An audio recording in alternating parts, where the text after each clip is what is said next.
NTN Televisión, lo que tienes que ver.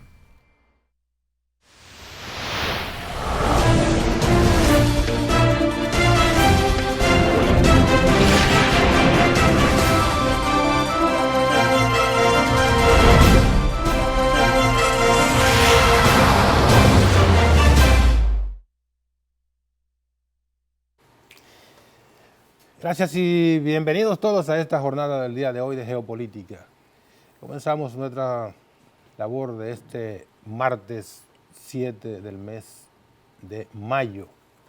Geopolítica por todas las plataformas de EN Televisión y también nuestro audio en tiempo real en Samantha Radio Online, que se repite a las 10 de la noche. El día de hoy vamos a contar con una persona que hace mucho yo estaba detrás de él, pero que es demasiado ocupado. Me refiero al profesor Iván Gatón. Buen día. Buenas, un placer estar con usted.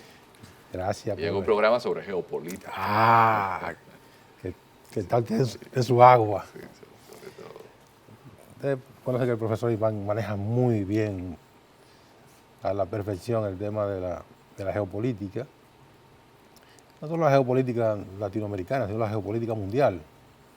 Un conocedor muy amplio de los temas de China, de las relaciones entre estos países, de la superpotencia, de China, Rusia, Estados Unidos, esta interrelación a veces medio tirante, son socios comerciales, pero son en el fondo y en la superficie son adversarios, vamos a decir, son enemigos cordiales, pues tienen una relación por cuestión de comercio.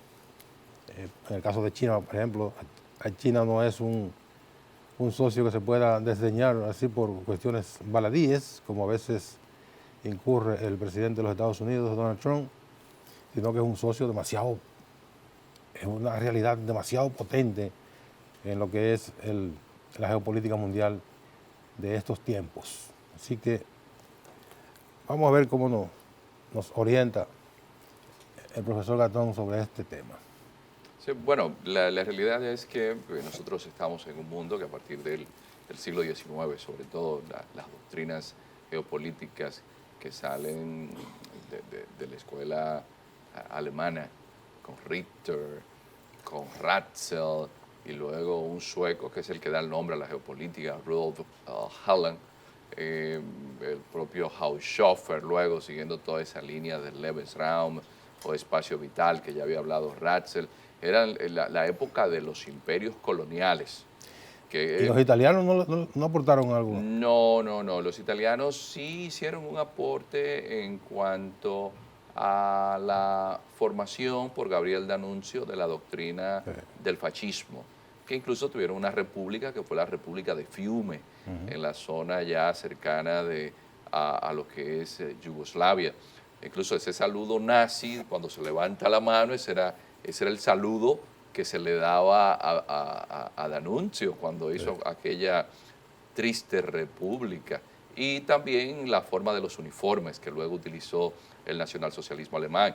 Pero el siglo XIX, entonces, nosotros tenemos ya una mayor presencia de una teoría, que es la teoría evolucionista de Darwin. Y entonces, sobre la teoría de la evolución de Darwin, los imperios coloniales se montan y dicen, ¿quiénes sobreviven? Las especies más fuertes. Los más fuertes. Pero nosotros necesitamos hacer negocios, hacer comercio, y de ahí llega el Congreso de Berlín, que es la repartición de lo último que falta por repartir, que es África. Sí. Porque ya América, tempranito, en 1810, con Miranda, luego con Bolívar, se iniciaron las gestas de independencia que culminaron 10 años después. Hay que estar conscientes de que Bomboná, Pichincha, Ayacucho, eso fueron 10 años después. Ahora, los africanos que se los reparten a finales del siglo XIX, con la repartición de Berlín, ya aquí vemos que ese mundo que estaba comenzando la industrialización y que la reina Isabel de Inglaterra con su esposo Alberto habían propulsado todo lo que era la comunicación a través de los trenes, es decir, la máquina de vapor que había comenzado con Watt y luego las líneas férreas.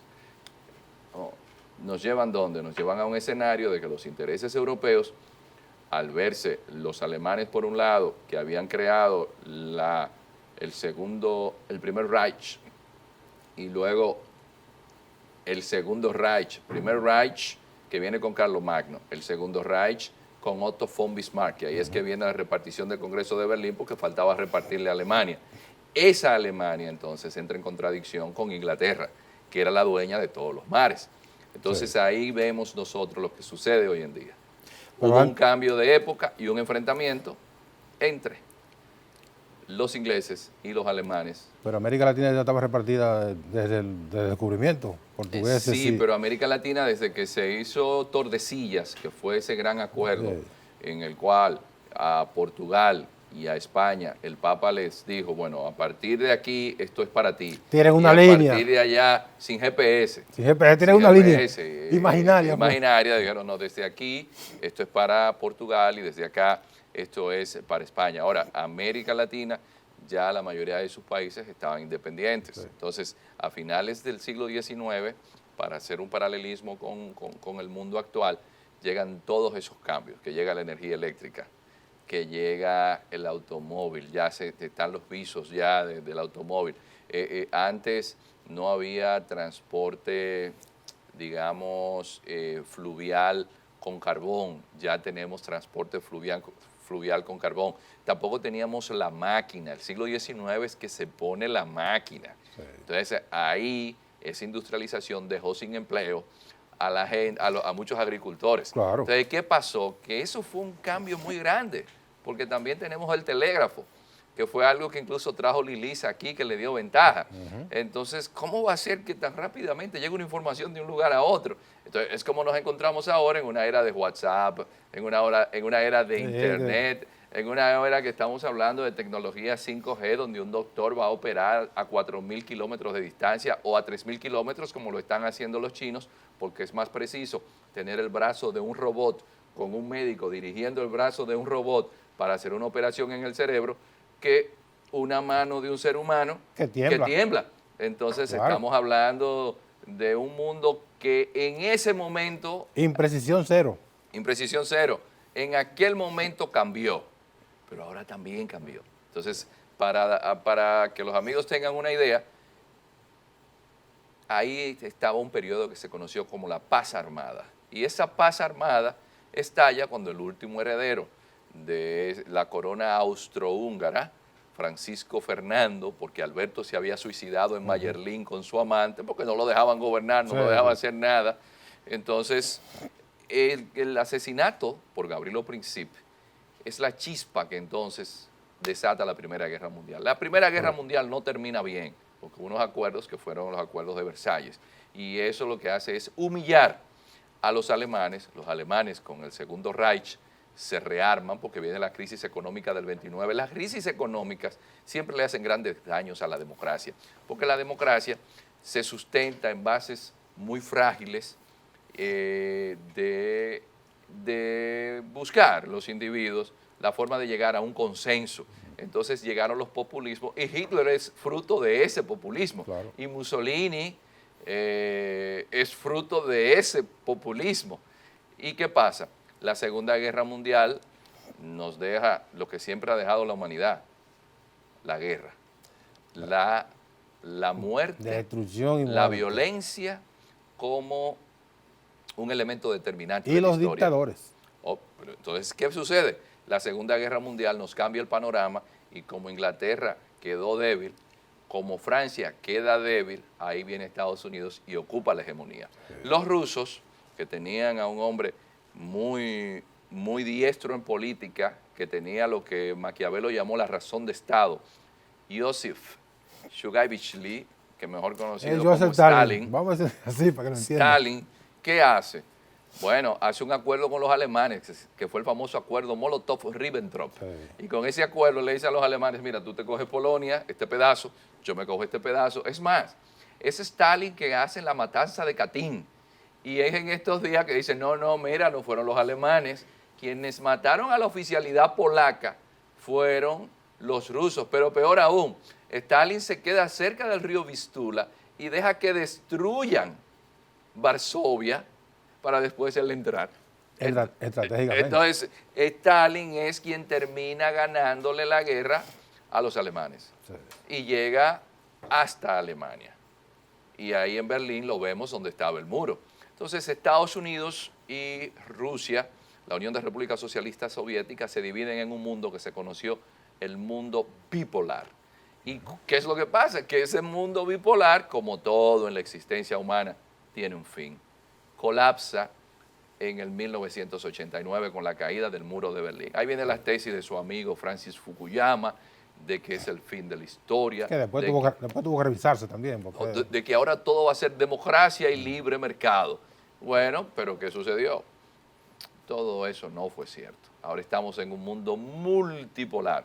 Esa Rusia colapsó, las esperanzas de vida bajaron 10 años con un Yeltsin que le dejó a los oligarcas rusos el manejo de los grandes recursos del país más grande del planeta, con la mayor reserva de madera, con la mayor reserva de gas, con una de las mayores reservas de agua potable, un país inmenso. Todavía Rusia hoy tiene 17 millones de kilómetros cuadrados con una densidad poblacional muy baja, porque apenas tiene 150 millones de personas. Bueno, con un gran problema también que tiene una gran cantidad de musulmanes, que eso es un problema para ellos que son ortodoxos, pero el otro inconveniente que tiene Rusia es el de que tiene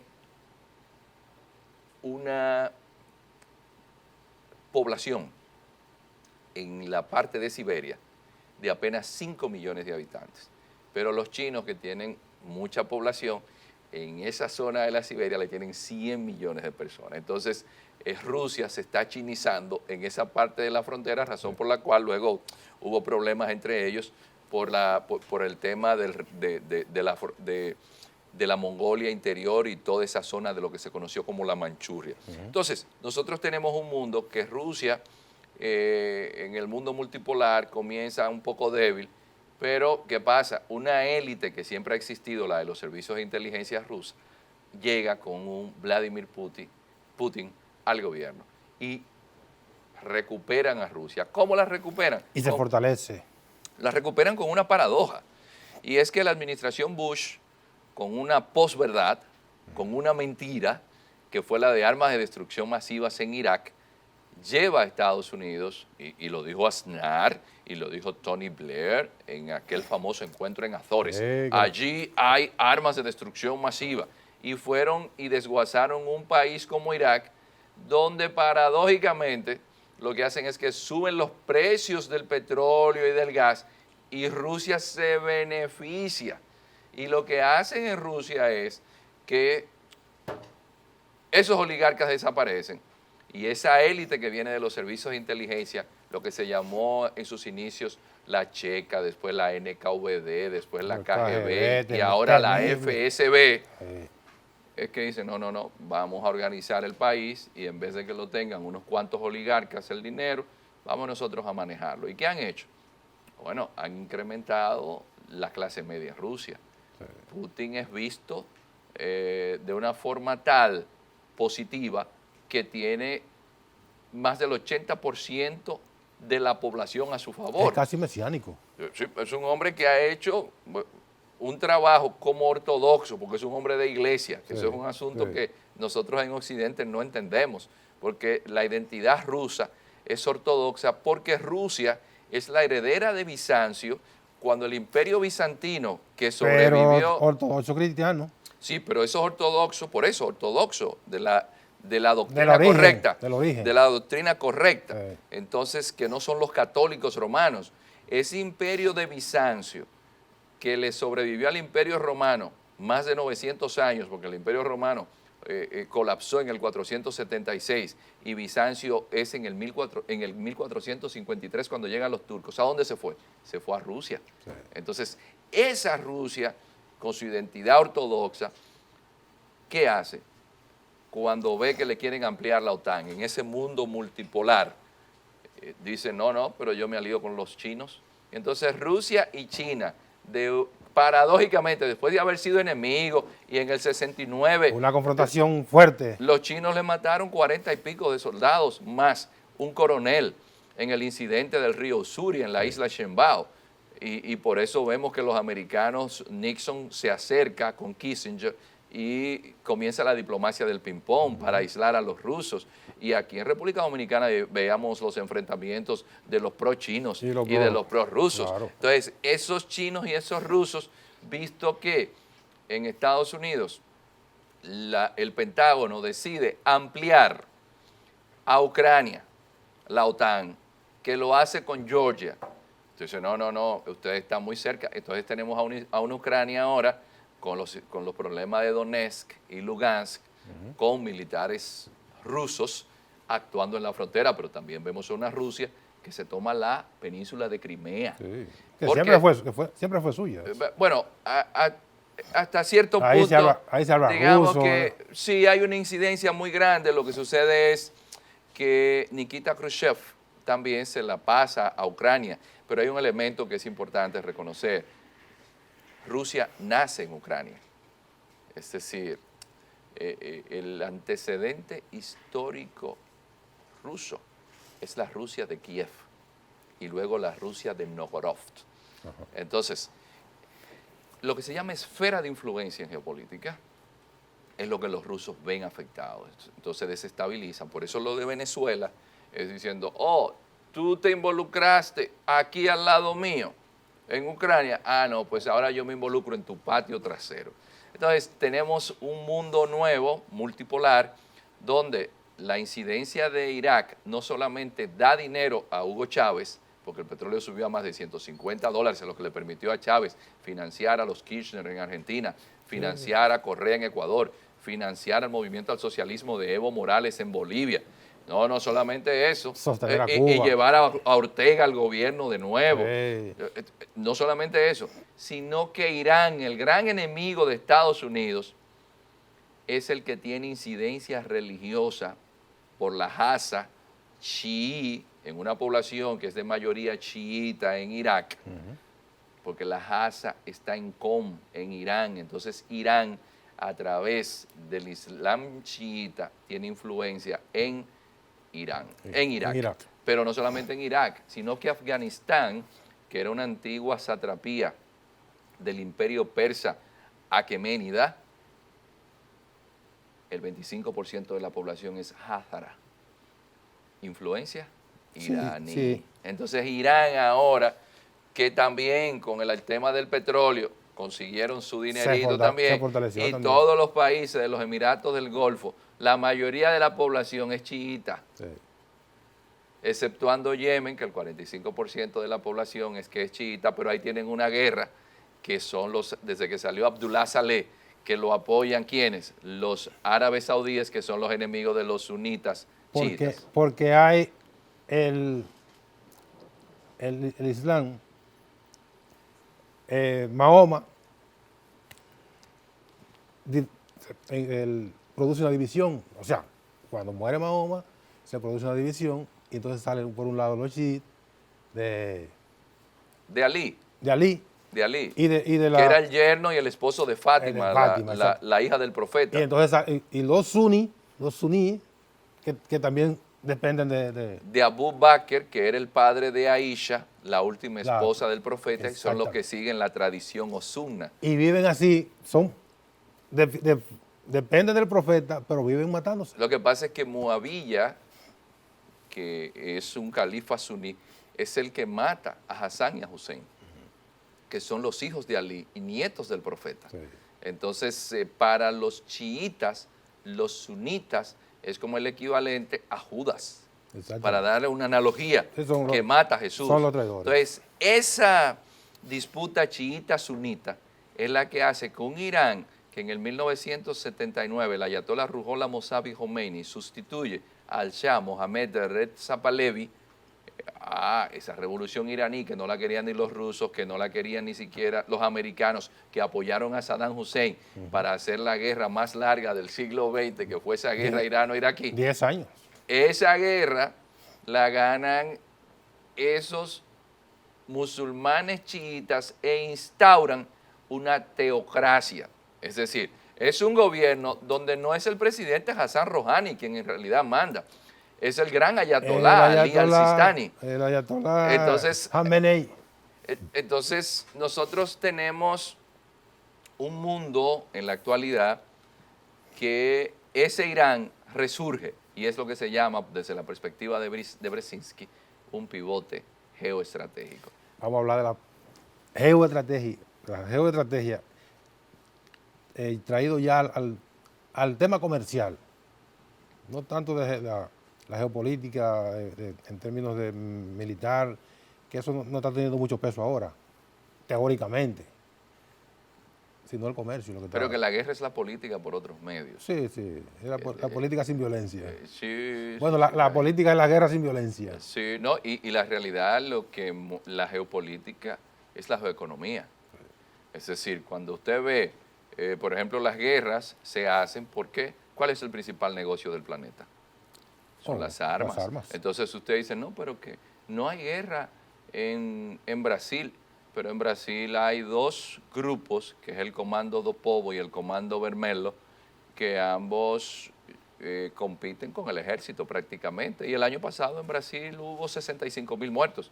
Pero usted va a Centroamérica y ¿cuántos muertos hay por armas? Pero usted viene a República Dominicana y muere más gente que en los tiempos de Balaguer. Para ponerles un ejemplo. ¿Por qué? Porque las armas son un negocio que hay que seguir vendiendo armas para que la gente siga matándose. La gente se mata pero además de eso, los que invierten en el negocio de las armas son accionistas de las empresas farmacéuticas que van a vender los tranquilizantes, que van a vender el equipo quirúrgico. La curita. Vamos a la pausa, Iván. Venimos ahora y seguimos conversando con el profesor Iván Gatón.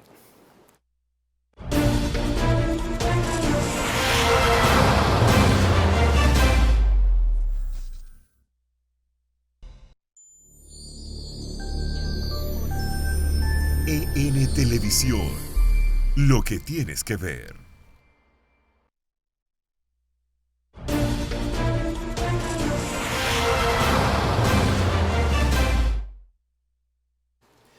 Bien, seguimos conversando con el profesor Iván Gatón, hablando de geopolítica. Vamos a hablar ahora de geonegocio.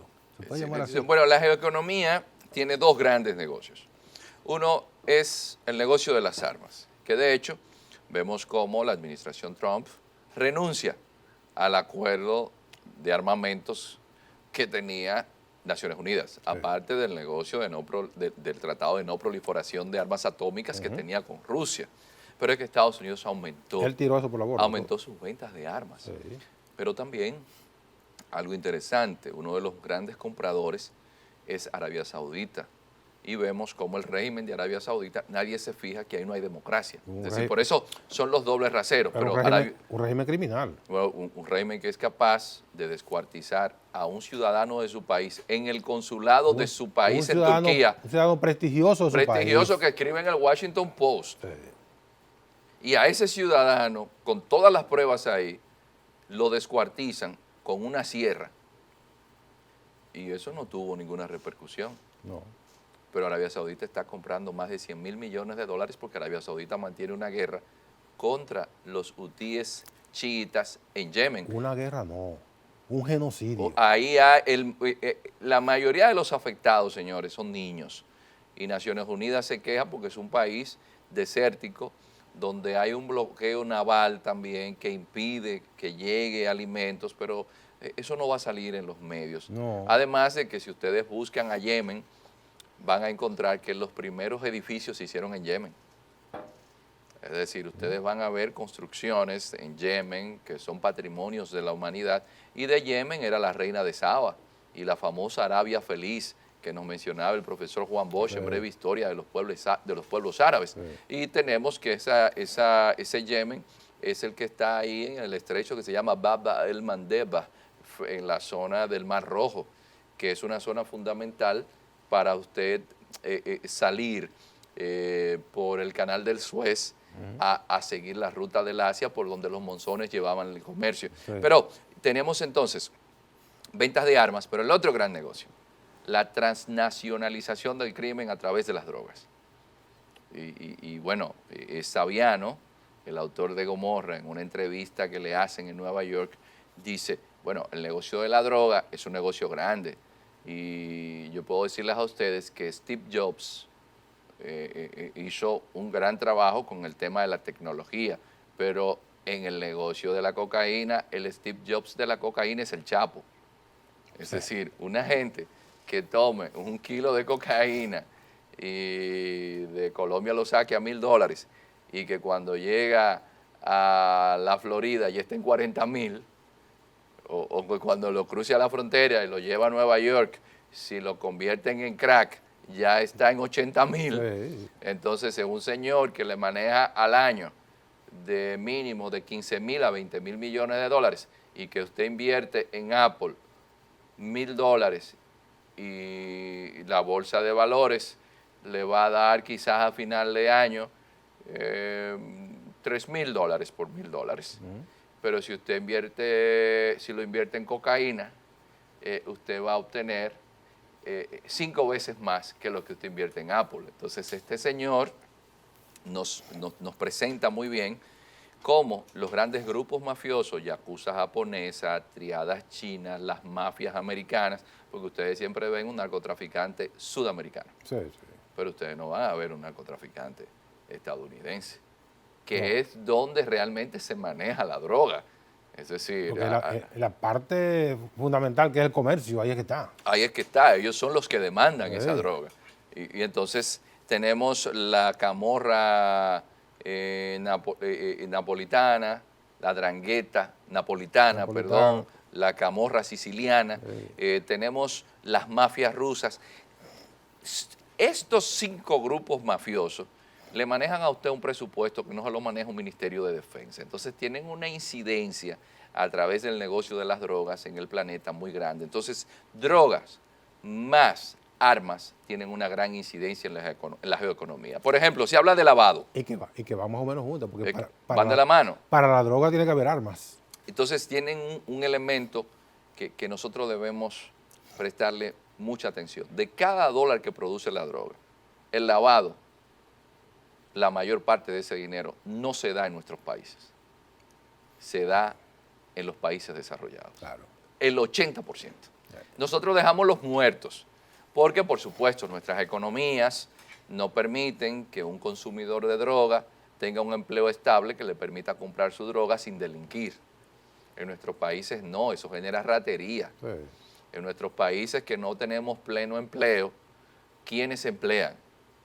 Emplean las redes del narcotráfico, pero emplean de una forma tal que un muchacho que se dedica a vender droga en una esquina gana más que el policía, quizás 3 o 4 veces más. Y entonces le tira el policía. Entonces, ¿qué sucede?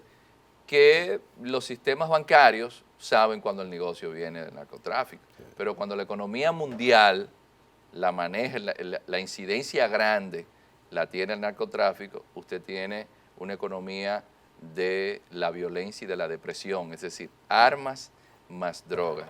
Y eso es lo que en gran medida está moviendo la economía del planeta. Solamente hay que verlo. Cuando miramos edificios que usted dice, ¿y qué salario se paga en ese país si ese edificio cuesta $2 millones? ¿Cuándo es que ese empleado público va a poder pagarlo? ¿Cuál es el mercado de ese edificio, de esa torre? Entonces, realmente usted nota, por ejemplo, en Afganistán, hasta antes de la llegada de la OTAN, la producción de opio andaba por unas 8,000 toneladas. Hoy no. Ahora está Hoy triplicado. eso se ha multiplicado por 4. Sí. ¿Por qué? Porque el mercado mundial se estaba desabasteciendo de opio, pero ¿qué vemos?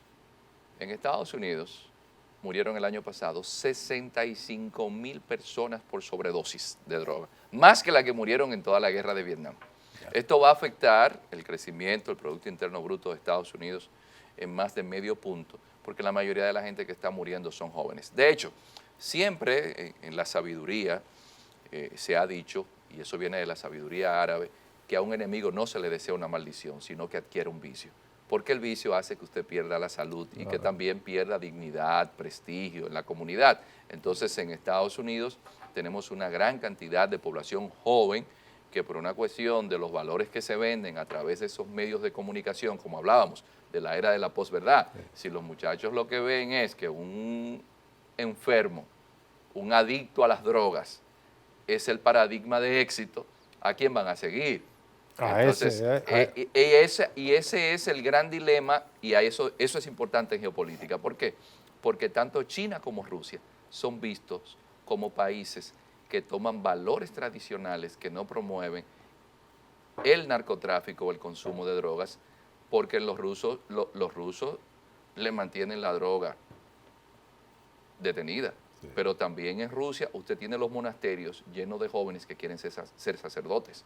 En Rusia hay una formación ortodoxa muy fuerte. De hecho, la identidad rusa se entiende, y usted lo ve a través de sus escritores como Dostoyevsky, como Tolstoy, como Turgenev, el mismo Pushkin, que es el gran poeta ruso. Usted lo va a entender a través de la perspectiva ortodoxa. Pero en China, si usted lo encuentran con droga, usted se embromó, porque los chinos sufrieron la guerra del opio y tuvieron un 25% de su población en el vicio del opio.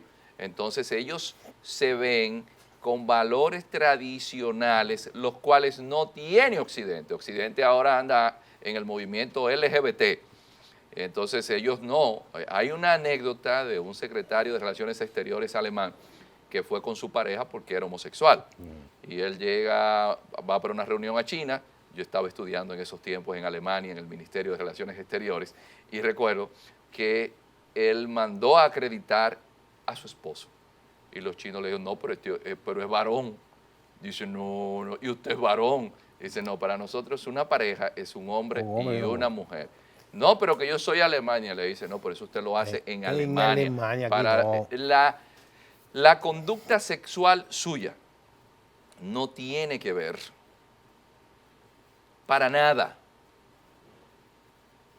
con los valores que nosotros tenemos. Nosotros respetamos que usted tenga una conducta sexual de ese tipo, pero eso entra al ámbito de lo privado. Eso es allá. Es decir, yo no puedo estar diciendo que tengo que dar privilegios por un tema de su preferencia sexual. El problema del planeta no es lo que usted haga con su sexualidad. Ahora, yo no puedo permitir que usted trate de introducirme a través de los medios de comunicación valores para que estos niños que no tienen formada una idea de su identidad estén confundidos porque no saben si van a ser masculino neutro o femenino neutro. Es decir, si esto es bien o entonces, mal. Eso incide en la geopolítica actualmente porque en unos análisis que se han hecho en Europa dicen que estos son países revisionistas porque no están con unos supuestos valores que tiene Occidente, que está en sexo, drogas, y entonces dicen, no, es que el referente de nosotros no puede ser Occidente. Kim Kardashian no puede ser el modelo que los hijos míos sigan, porque Kim Kardashian se hace famosa porque filtra un video de ella sosteniendo relaciones sexuales con su novio que se lo recomienda a su mamá para que ella se haga famosa. Entonces, ¿cuáles son las cualidades de ella como artista, como científico, como catedrático? Entonces, los influencers en Occidente no son gente con cualidades. No, la vagabundería. Entonces, ¿qué pasa? Que tanto China como Rusia toman valores que vienen del mundo ortodoxo y del mundo confuciano. ¿Qué tiene el mundo confuciano? Que en el mundo confuciano vale el mérito. Usted está en el gobierno, pero si pasó exámenes. Sí. Usted en China, déjeme decirle, lo evalúan para asuntos de préstamos, para sector donde usted tenga que mudarse, en base a su comportamiento, si usted bota de la basura, si tiene el frente de su casa limpio. Y mucho cuidado, si usted visita a sus padres que son ancianos.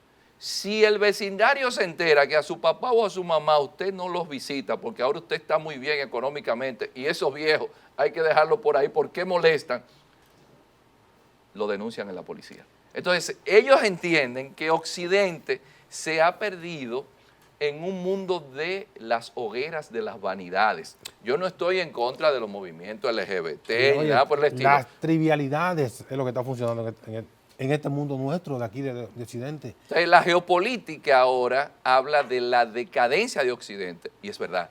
Después de 500 años de hegemonía occidental, porque la globalización económica es occidentalización, ¿el mundo hacia dónde se movió? Se movió hacia la Asia, porque la principal economía del planeta es China, pero la segunda es India, pero también hay un tema que es la incidencia de la demografía. India en el 2030 va a tener más habitantes que China. Y entre los dos tienen la mayor cantidad de habitantes del planeta. Entonces, ¿qué indica eso? Que ya estamos en una era post-occidental. Hay que mirar hacia allá. Gracias, Iván. No, gracias a ustedes. Lo dejo libre para que se vaya rápidamente a cumplir con su otro compromiso. No, muchas gracias y a las órdenes siempre. Y para mí... Y de verdad que estar en un programa donde podamos hablar de geopolítica y que la gente comprenda que el mundo se maneja desde otras perspectivas y que el río Sama no es el río Potomac, que nosotros aquí somos un pequeño paisito, que de los que deciden las potencias, es decir, en ese tablero del ajedrez del planeta, nosotros no somos los que decidimos. Y mientras más nosotros tengamos conciencia del mundo en el que vivimos, podemos ser mejores ciudadanos. En otro programa, Iván, lo voy a comprometer para que hablemos ya de las perspectivas bélicas que pueden generar estos conflictos, producto justamente del interés de estas potencias, básicamente Estados Unidos, por hacer de la guerra y hacer de las armas un issue importante para su economía, que siempre ha sido así, pero de alguna manera en un tiempo eso bajó, pero ha resurgido ese casus belli, que tenemos que hablar un poco de eso. Bueno, a las órdenes. Gracias. A ustedes venimos de inmediato a completar la jornada del día de hoy de Geopolítica.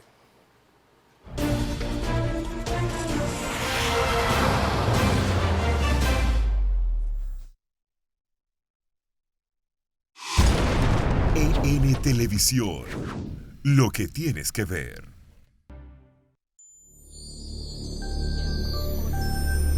EN Televisión, lo que tienes que ver.